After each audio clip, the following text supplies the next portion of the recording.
ناشتہ نہ کرنے کے رونگٹے کھڑے کر دینے والے نقصانات۔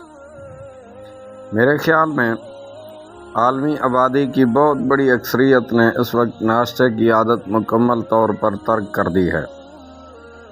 شاید ہم اسے ایک غیر ضروری چیز سمجھتے ہیں، یا پھر دیکھنے کی کوشش کرتے ہیں کہ کس چیز میں ہمیں آسانی ہے، یا پھر یہ کہ جسمانی طور پر چاق و چوبند کیسے رہا جا سکتا ہے۔ یقینی طور پر اس کی کئی وجوہات ہو سکتی ہیں، مگر بہت سارے لوگوں نے دن کے اہم ترین کھانے کو نظر انداز کرنا شروع کر دیا، اور کچھ لوگوں کے نزدیک تو اس کی قطعی کوئی اہمیت ہی نہیں رہی ہے۔ اگر جائزہ لیا جائے تو خاصی بڑی تعداد میں ایسے افراد سامنے آ سکتے ہیں جو محض 10 منٹ کی نیند کے لیے ناشتے سے اجتناب کرتے ہیں،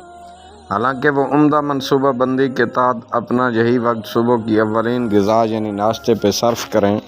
تو انہیں بے شمار فوائد حاصل ہو سکتے ہیں۔ ایک ماہر غذا نے گلہ کرتے ہوئے کہا ہے کہ میرے خیال میں عالمی آبادی کی بہت بڑی اکثریت نے ناشتے کی عادت مکمل طور پہ ترک کر دی ہے، اور ہم اسے ایک غیر ضروری چیز سمجھتے ہیں۔ برادران اسلام، کافی، شکر، چائے کا استعمال عموماً کیا جاتا ہے، لیکن ہم میں سے بیشتر افراد چستی و پھرتی کے حصول کے بعد ایک مرتبہ نڈال ہو جاتے ہیں، اور یہ صورتحال ایک طرح سے اشتعال دلانے کے لیے کافی ہوتی ہے، جس کے بعد ہم بھوک مٹھانے اور طاقت کے حصول کی تگ و دو میں مصروف ہو جاتے ہیں، جس کے لیے کچھ اور چیزوں کا سہارا لیا جاتا ہے۔ ایک اور غذائی ماہر کا کہنا ہے کہ ہم خون میں موجود شکر کو مستحکم کرنے کے بارے میں سوچتے تک نہیں ہیں، اور نہ ہی دماغ کو غذائیت فراہم کرنے کا خیال آتا ہے، جو کہ ہمیں تا دیر سہارا دیے رکھتا ہے۔ ہمارا جسم رات کے اوقات میں اپنی مرمت خود کر رہا ہوتا ہے، اور جب آپ نیند میں ہوتے ہیں تو اسے مرمت کے اس عمل سے گزرنے کے لیے انرجی کی ضرورت ہوتی ہے، جس کے سبب آپ کے اندرونی نظام سے بہت کچھ خرچ ہو چکا ہوتا ہے۔ ایسے میں آپ کچھ نہیں کھاتے، بلکہ محض صبح کے اوقات میں چائے یا کافی پی لیتے ہیں، تو اس طرح آپ اپنے جسم کو کسی قسم کی غذائیت فراہم نہیں کرتے، اور یہی سب سے زیادہ پریشان کن بات ہے۔ غذائی پروگرام سے منسلک ایک معروف ماہر غذا کے مطابق حالیہ مشاہدات سے اس بات کے ثبوت ملتے ہیں کہ جو خواتین ہر روز دلیا کھانے کی عادی ہوتی ہیں انہیں وزن سے متعلق مشکلات میں مبتلا نہیں ہونا پڑتا، اور جب ہم دلیا کہتے ہیں تو اس کا مطلب اچھے معیار کا گیہوں کا دلیا ہے، جو جسم کو درکار توانائی فراہم کرنے کے ساتھ ساتھ بھوک بھی مٹا دیتا ہے، اور اس سے وزن بڑھنے کی شکایت بھی پیدا نہیں ہوتی۔ یہ سب کچھ جاننے کے باوجود بھی ہم خود کو ناشتے سے مستثنیٰ قرار دیتے ہیں، تو اس کا واضح مطلب یہ ہے کہ ہم بہت جلدی میں ہیں یا مصروفیت کا شکار ہیں۔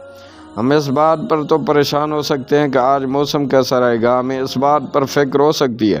کہ ہمیں فلاں جگہ کیا پہن کر جانا چاہیے، یہ الجھن بھی ذہن پر سوار ہو سکتی ہے کہ فلاں رپورٹ جمع کرانا ہے، یا پھر آفس پہنچنے پر باس کا موڈ کیسا ہوگا، مگر ہم اپنے اور اپنے خاندان کے بارے میں سوچنے کی زحمت تک نہیں کرتے کہ گویا یہ دنیا سے باہر کی کوئی چیزیں ہوں جن کو زندگی میں کسی اصول و قاعدے کی ضرورت ہی نہیں ہے۔ یہ بڑی سادہ سی بات ہے پیارے بھائیوں کہ رات کو سونے کے بعد ہمیں ایک طویل فاقہ کرنا پڑتا ہے، اور ہم یہ چاہتے ہیں کہ دماغ کام کرتا رہے، تو پھر لازمی طور پر اس بات کی ضرورت ہے کہ اسے مناسب غذائیت فراہم کی جائے۔ مغربی ممالک کے برعکس ہمارے ہاں دلیا بہت زیادہ استعمال نہیں ہوتا، اور نہ ہی پیکج بریک فاسٹ کا رواج عام ہے،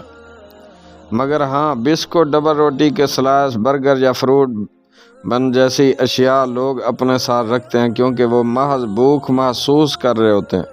اس طرح بھوک تو مٹ جاتی ہے، مگر اصل مشکل یہ ہے کہ عام طور پر جلدی میں کھائی جانے والی یہ چیزیں صبح کے وقت میں بھوک سے ایک مرتبہ پھر رونگٹے کھڑے کر دیتی ہیں، ہمارے محسوسات پر دھند چھانے لگتی ہے، جو کہ سستی مائل ہو جاتے ہیں،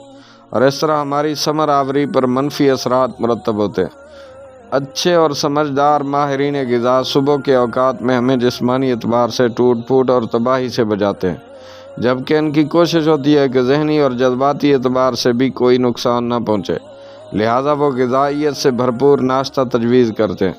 آپ یقین کریں کہ پوری درستگی کے ساتھ دن کا آغاز کرنا کوئی مشکل کام نہیں ہے،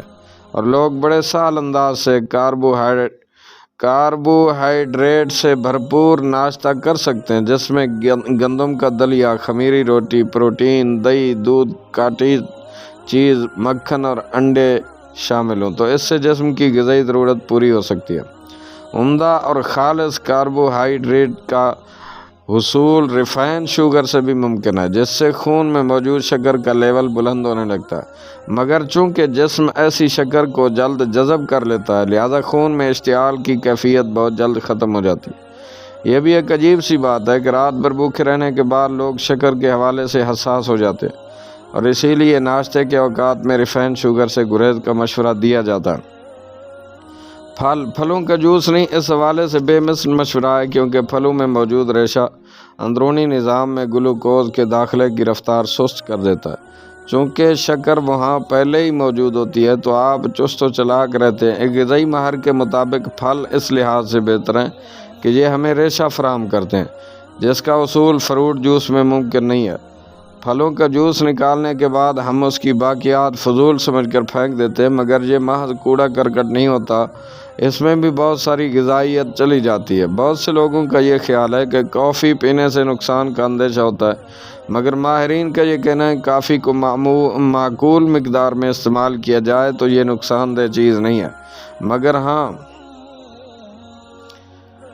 ایک خاتون ماہر غذا نے اچھی غذائیں استعمال کرنے کی عادت اپنی بیٹی میں بھی منتقل کر دی، اور یہی وجہ ہے کہ اس اہم ترین چیز کے بغیر اسے سکول بھی نہیں بھیجتی۔ وہ کہتی ہیں کہ اس کی خواہش روغنی نان کھانے کی ہوتی ہے، تو مجھے اس پر اعتراض نہیں ہوتا کہ بہرحال اس میں گندم جیسا مفید اناج موجود ہوتا ہے جو کہ اسے چست رکھتا ہے، مگر مجھے ترس ان بچوں پہ ضرور آتا ہے جو ناشتے میں جناب ماؤنٹین ڈیو کی بوتل لے کے بیٹھ جاتے ہیں، اور دوسرے ہی پیریڈ میں انہیں نڈھال دیکھا جا سکتا ہے۔ انڈا بلند معیار پروٹین کا حامل، انڈے کی غذائی اہمیت سے قطعی انکار نہیں کیا جا سکتا۔ یہ غذائیت کے اعتبار سے ٹھوس اور دوسری کسی غذا کے مقابلے میں سب سے بلند معیار پروٹین کا حامل ہوتا ہے۔ دوسرے اقسام کی پروٹین کو پیمائش کردہ سمجھا جاتا ہے، مگر انڈے میں موجود پروٹین کا ایک ہی معیار ہوتا ہے، جس میں وٹامن اے اور بی کے علاوہ فولاد بھی ہوتا ہے۔ خون میں موجود کولیسٹرول پر بہت کم اثرات مرتب ہوتے ہیں، اور کوئی بھی شخص ایک انڈا یومیہ استعمال کر سکتا ہے۔